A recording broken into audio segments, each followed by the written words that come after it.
Contract drama can shake the very foundations of any sports franchise. But in Vancouver, the ongoing stalemate between the Canucks and top prospect Tom Willander has taken on a life of its own.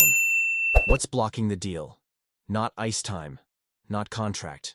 Years, but something that shapes a rookie's financial future: performance bonuses. In tonight's deep dive, we're pulling back the curtain to reveal exactly what's on the table, why it matters, and how Willander's case might set a new precedent for first-round picks.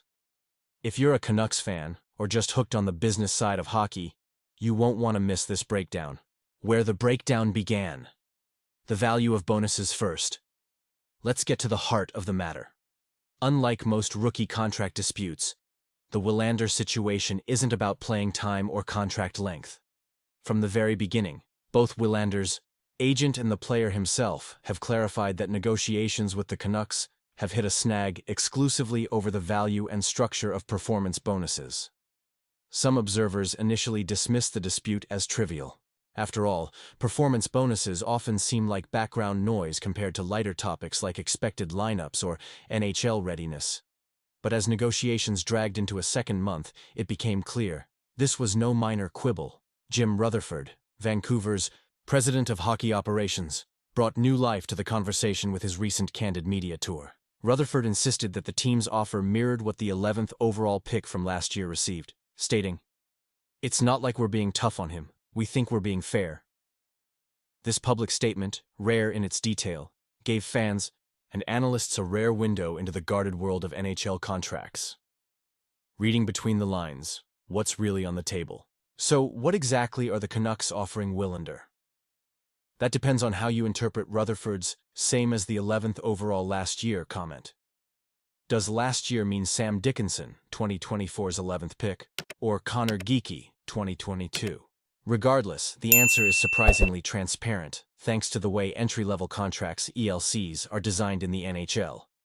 Base salary. For players drafted in 2022 and 2023, the maximum is $950,000. For 2024, this ceiling rose to $975,000, signing bonus, up to 10% of the base, so $95,000 2022-2023 or $9,750 2024. Both Geekie and Dickinson received these max figures the month after their drafts. They also received a tightly structured bonus schedule. Here's what that looks like. Geekie. Level A performance bonuses rising from $525,000, Year 1, $775,000, Year 2, to $1,000,000, Year 3. Dickinson. Starts at $550,000, rising to $800,000 and then $1,000,000. Reflecting the increased limit in his draft year. Again, no B-level bonuses were included for either. This is important.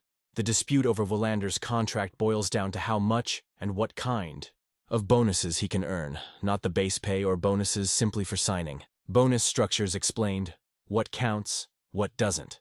Let's decode how these performance bonuses work, and why they're a big deal for emerging NHL talent. Level A. Bonuses. Worth $250,000 apiece, maxing out at $1 million per year.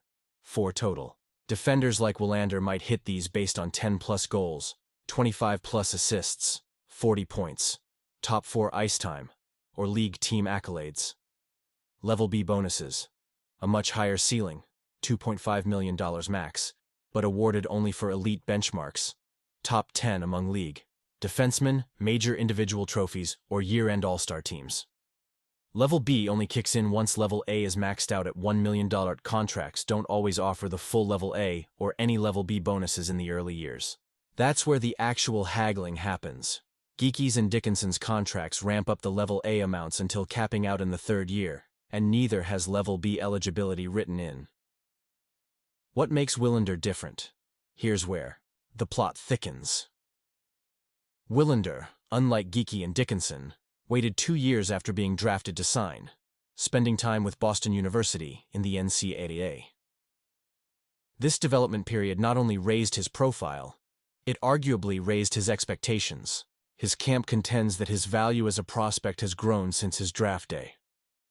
Insiders say the disagreement, reportedly around $200,000, likely revolves not around salary or signing bonuses, but either the pace at which he can hit the level A bonus earlier in years 1 and 2, or more likely, the inclusion of level B bonuses in year 3 of his ELC.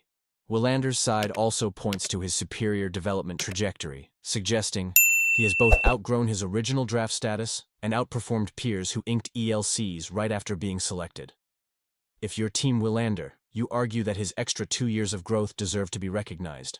If you're Vancouver's front office, you stick to the precedent line. Why offer more than other 11th overall picks received, regardless of circumstances? The numbers game. Comparing with peers. The debate gets more interesting when you compare contract structures. Connor Geeky, 2022, maximum base and signing bonus. Level A bonuses of $525K, $775K, $1 per ELC year. No level B Sam Dickinson, 2024, slightly more due to cap change. Level A bonuses $550K, $800K, $1. No level B Tom Willander on the table. Same salary, similar level A structure. However, the gap, about $200,000, is where the two sides are stuck, likely on performance bonus eligibility or amount in earlier ELC years, or the addition of level B bonuses. This structure, while fair in management's eyes, might actually undervalue players who have demonstrated rapid progress post-draft, like Willander. It's a subtle but critical difference that could impact future negotiations for similar players. What comes next? A precedent in the making. What are the stakes for both sides? For Vancouver, sticking to precedent enforces cost control and fair treatment across their prospects.